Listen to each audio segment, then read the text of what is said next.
Good evening and salutations, my Days of Our Lives fans. So, okay, here's the thing about this whole Doug, Doug the Third, whatever you want to sit there and call him, and Julie, right? Doug talks about how he feels bad, that he's lying to Julie, that, the family has been treating him well from jump, and he doesn't feel right about doing this, but he owes money to some very bad people. And I'm like, okay, just a couple of things.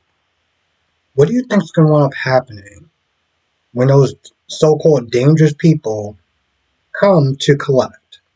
Like, what do you think is going to end up happening? You sit there and say that you feel bad because every time, like even in today's episode, you talking about like rent money and stuff like that. He was calling Leo to make sure that he took care of the whole necklace thing. And she's like, listen, you don't have to sit there and pay rent. Like, you being here is really helping me. And it's like every time she practically pours out her heart about Doug, how much he meant to her, how much it means that he's actually staying there. He smiles. He does this whole smiling in your face while stabbing you in the back. And I know that he feels guilty, but I'm like, bro, you're not even sitting there thinking about that. You're not thinking about what happens when these people come to collect. And there's just another thing. He came over there and he stole and stuff like that. And I guess he didn't really know her. So on some level, I keep sitting there saying it's like, well, why didn't you just not tell her? Why did you not just tell? Like, maybe when he first came to the house and he stole it, he didn't know. But once he got to know Julie, he kind of got to sit there and see how nice and warm and welcoming that they're treating him. Why didn't you just not give it back to her and say, hey, listen, I need the money because I owe some dangerous people and stuff like that? Like, you can tell right off the bat that she would have sold that necklace in a heartbeat. Just sit there and protect him. So it's like he's going about in this very shady way. He's over there for the holidays. He's calling Leo to make sure that he sells it.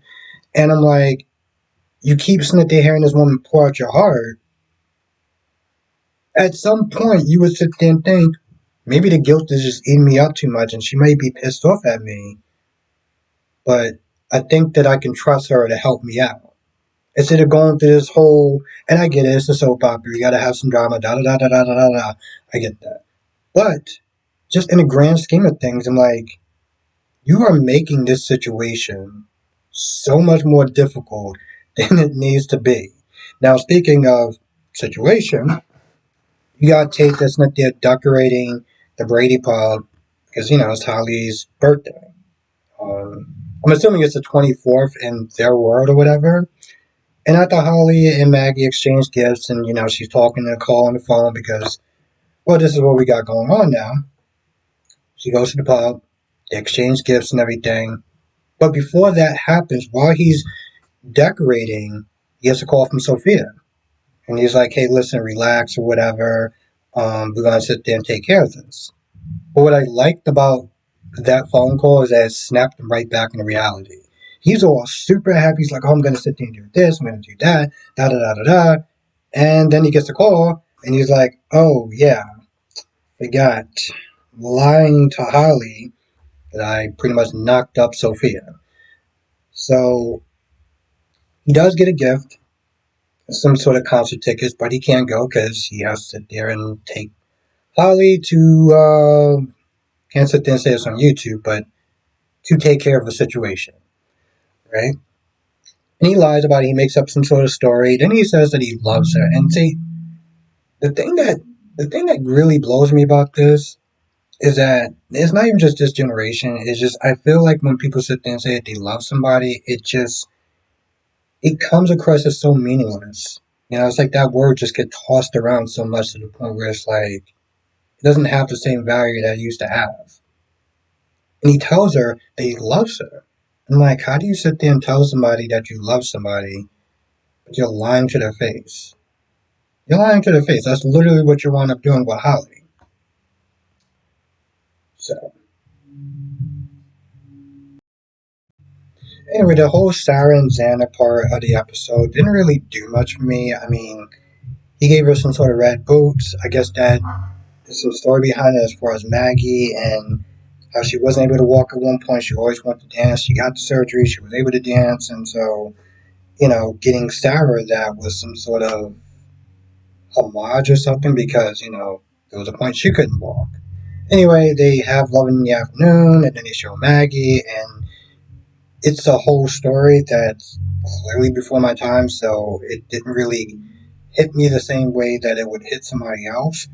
I will sit there and say that after they did the whole ornament thing, and they do this tribute with Doug and stuff, you can tell right off the bat that every sort of sad emotion that Julie is portraying on the screen is not acting. Like you can genuinely feel that because I mean you've been together with somebody for so long. It's like when they sit there and say like you lost your life partner. I mean like that is the definition of losing your life partner. So every scene hits is genuinely heartbreaking because yes, it's in the story, but if you know behind the scenes, you know that they were married in real life. So it's like I feel bad for the actress because she has to constantly keep reliving that. Every time she does a scene talking about Doug or anything like that. Oh, and I totally forgot about this part.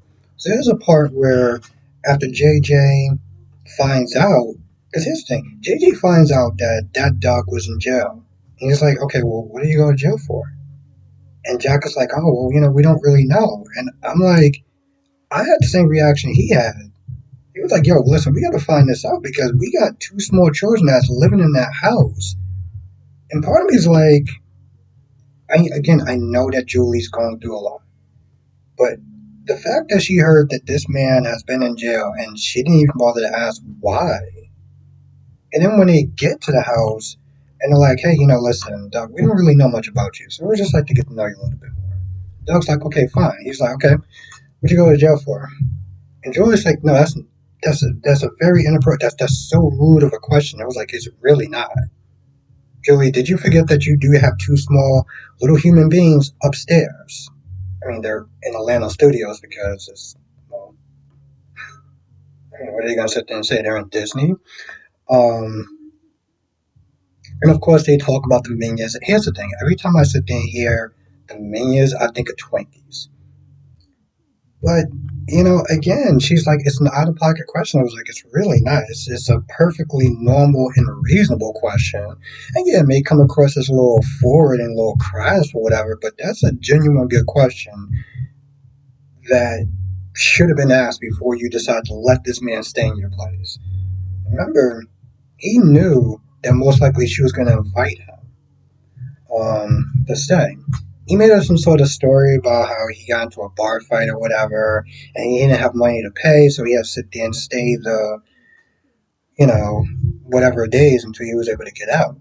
And that's what he was in jail for. He did sit there and say that, you can verify it, and he, knows that that's exactly what they're going to do. Just like with the whole story.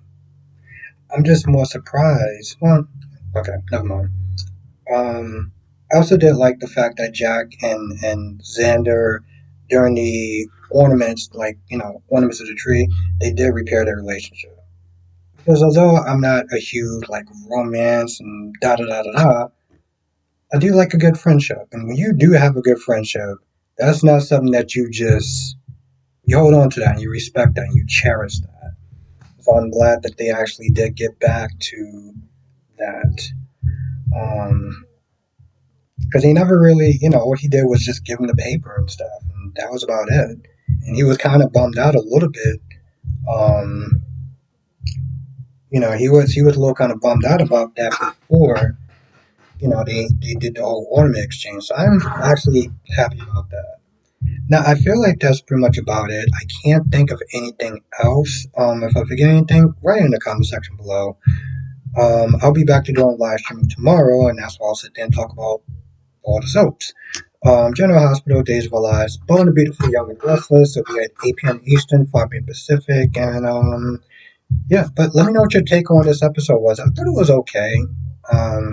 You can pretty much kind of watch my review if you don't want to watch the whole 41 minutes. And yeah, it was 41 minutes long, which I really did not think it was that necessary to make it 40 something minutes. They could have put in that Dove tribute thing without making it that long, but I don't know. I get to a point I just get tired of saying the pacing and the length of the show, but you get what I'm saying. Anyway, I'll see you in the next video.